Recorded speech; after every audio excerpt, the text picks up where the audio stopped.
Halo semua, salam sejahtera Malaysia. Selamat datang ke channel Fels Lifestyle. Terima kasih kerana bersama di dalam channel ini. Saudara-saudara, disangkakan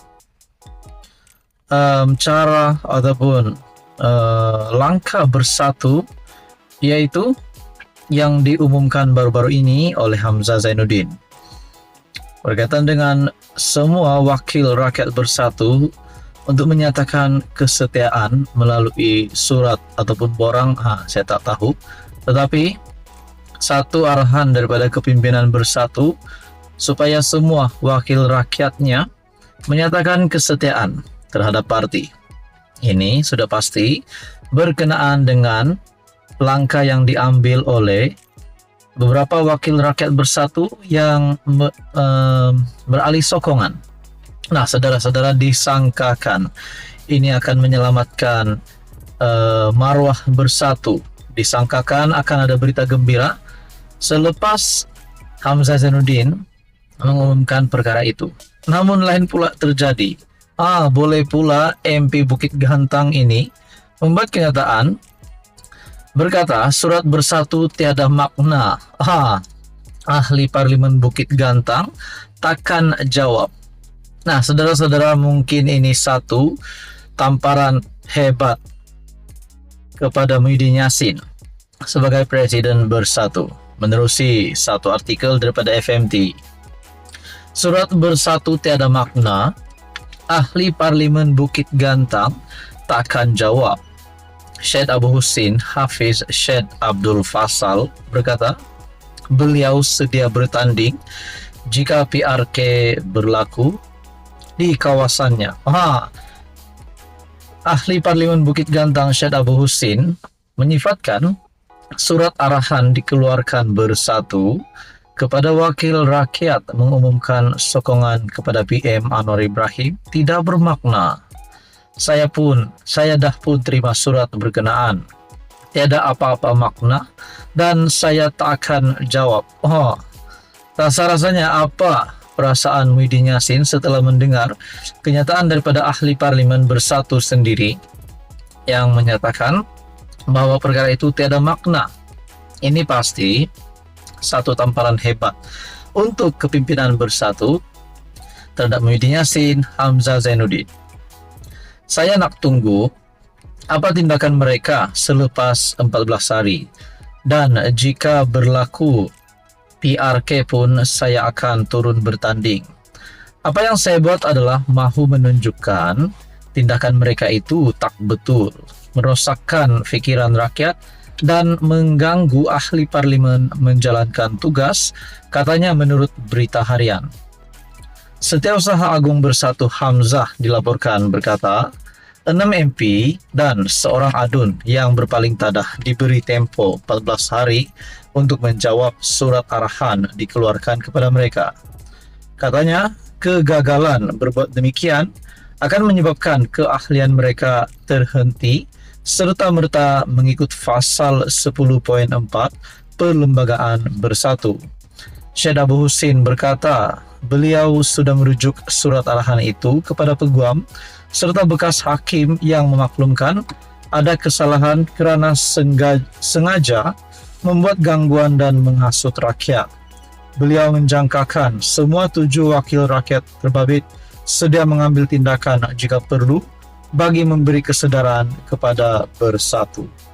Saudara-saudara, menurut Anda, apa yang dilakukan oleh MP Bukit Gantang ini relevan atau tidak? Ataupun apa yang dilakukan oleh kepimpinan Bersatu dengan memberikan surat itu, adakah itu relevan ataupun tidak? Nah, akhirnya ini satu tamparan hebat untuk Muhyiddin Yassin. Saudara-saudara, apa komen Anda berkaitan dengan ini? Sekian saja, teruskan bersama di dalam channel ini untuk info yang seterusnya. Halo semua, salam sejahtera Malaysia, tuan-tuan dan puan-puan. Saudara-saudara, kita dikejutkan dengan satu lagi laporan panas, satu lagi laporan ataupun saya boleh katakan insiden yang amat-amat mengerikan. Ini melibatkan ahli parlimen daripada Pakatan Harapan.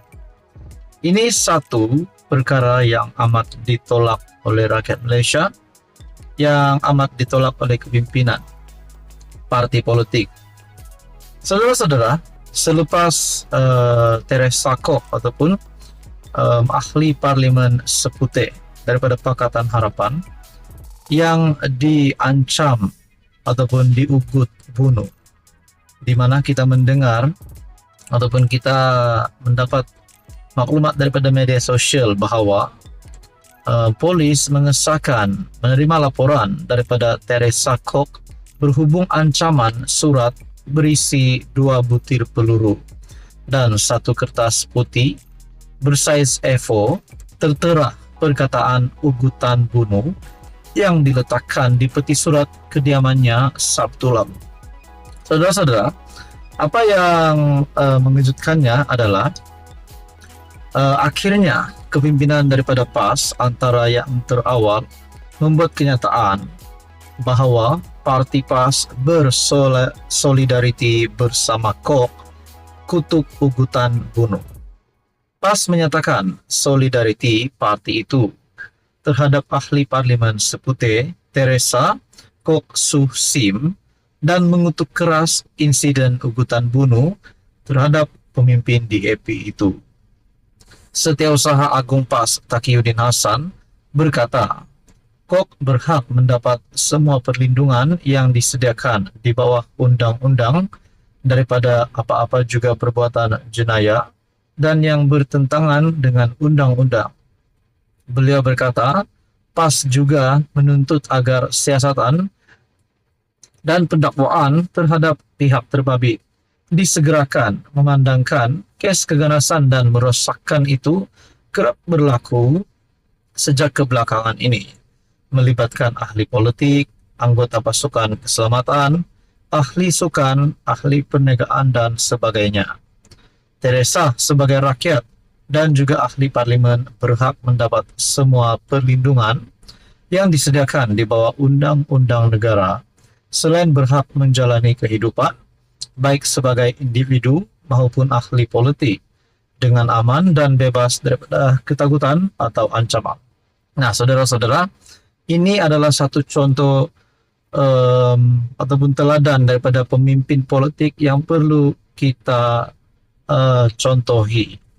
Seperti yang kita tahu, Pakatan Harapan dan PAS adalah seteru, adalah musuh dalam politik. Namun, bila dibangkitkan dengan perkara begini, PAS pula melalui Taqiyuddin Hasan menyatakan sokongan mereka dan membackup Teresa Kok, di mana PAS juga bersolidariti bersama Teresa Kok dan mereka juga mengutuk ugutan bunuh. Ini adalah satu ciri-ciri kepimpinan yang amat baik daripada PAS, yaitu melalui Setiausaha Agung PAS Taqiyuddin Hasan. Nah, ini juga menampakkan Taqiyuddin Hasan ini mempunyai ciri-ciri kepimpinan yang baik dan mungkin beliau boleh menerajui parti PAS sebagai presiden pada masa akan datang. Itu hanya pandangan saya. Jadi saudara-saudara yang amat dihormati, apa komen Anda berkaitan dengan ini? Sekian saja, teruskan bersama di dalam channel ini.